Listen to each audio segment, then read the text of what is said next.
Hi, my name is Craig Goodwill, and my film is Patchtown, and I'm here at the Toronto International Film Festival, and I'm here with the Canadian film section of Press Plus One. It's, in its basic sense, it's the story of what happened to all the Cabbage Patch Kids when their parents grew up and abandoned them. Tell me a little bit about the themes in Patchtown. Well, we based it, the film is all around Eastern European folklore, so everybody's grown in the cabbage patch. In North America, we are delivered by the stork.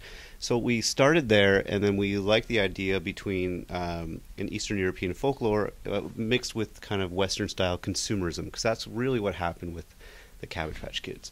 Everybody went crazy and tried to buy them up, but ultimately it's about love and what happens to that love once the little girl grows up. And all the little girls I always grew up with were so in love with those dolls, and you wonder whatever happened to that transference of love. So it kind of just started building there, and we get really into the Eastern European style, that Soviet era. The wonderful thing is that audience really understand that sort of setting, and they also understand kind of precocious little girls and how they grow up and give up these things. You had Lisa Ray and Julian Richings on the project, which I thought was particularly cool. If you could tell me how they came to it. With Julian Richings playing the child catcher, there's no one else, and the character is based very much on the film Chitty Chitty Bang Bang, yeah, which is the child catcher from that, and basically that's Julian Richings. Yeah, who else in Canada could you ever imagine playing that? So. Yeah, I completely saw that Chitty Chitty Bang Bang reference because he creeped me out as a child.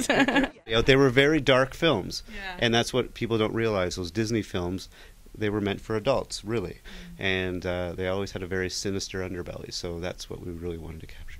I also noticed that Lisa Ray had a bit of comedy in it, and I thought that was delightful to see her it was very brief, but it was exciting. It had a great, she was wonderful because she brought a levity to a very dark project, and so it was nice to see her smile and to see her laugh and see her on set, falling back onto a crash pad 20 times, but she enjoyed herself, so it was very fun. Tell me about the musical element. Where did that come from? Well, we have a 27-minute short film, which is in the world probably the longest short film known to man, and our script was much longer.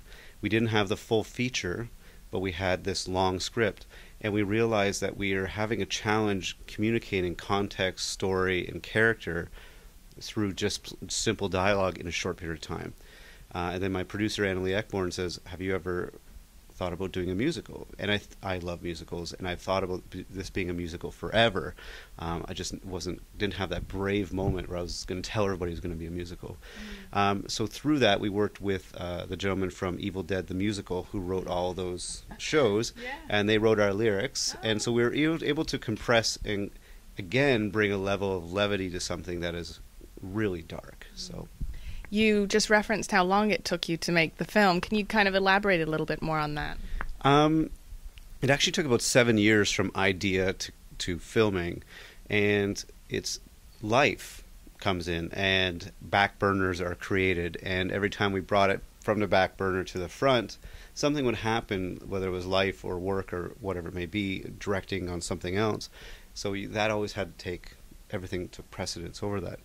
And it's been really in the last 2 years where we've been guided by our producers and had a really clear vision. And then it seemed like enormously ambitious, and even particularly for a short film. It's hard because the programmers don't like you. They love the film, but they don't like the fact that you have a 27-minute film, because that really means that they have to like your film so much that they're going to give up on 6 others. To fill in that slot.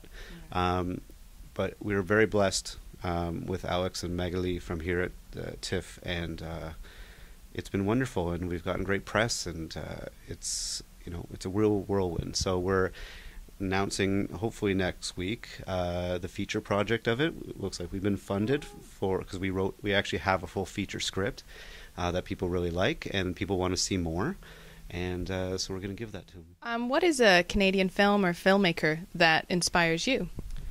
David Cronenberg. Norman Jewison, and I don't use those just because there's the two that pop up to your brain as Canadians. David Cronenberg and Norman Jewison are unfettered by the Canadian experience, and they get to make films, and that is awesome. And that is, I can't even, I look forward to being at that stage once, where the only consideration we have to make is for the quality of the project, and that is nothing to do with a Canadian film thing, but is they work in systems and funding bodies that just honor them as creators and allow them to go forth and create, and they knock it out of the park every time. Sometimes you don't like David Cronenberg's film, but you kind of appreciate it, and you knew he was taking a chance, and you knew he was doing something different, and you knew he was creating something creepy. And that's what's great, is that we, Norman does the epic films that we all love. David does, he's our Burton, and he should be honored as such. And they're not filmmakers, or they're not Canadian filmmakers. They're just filmmakers in a class of their own. So that's what's great about them. Nice. Thank you very much. All the best of luck with your film. Thank you very much.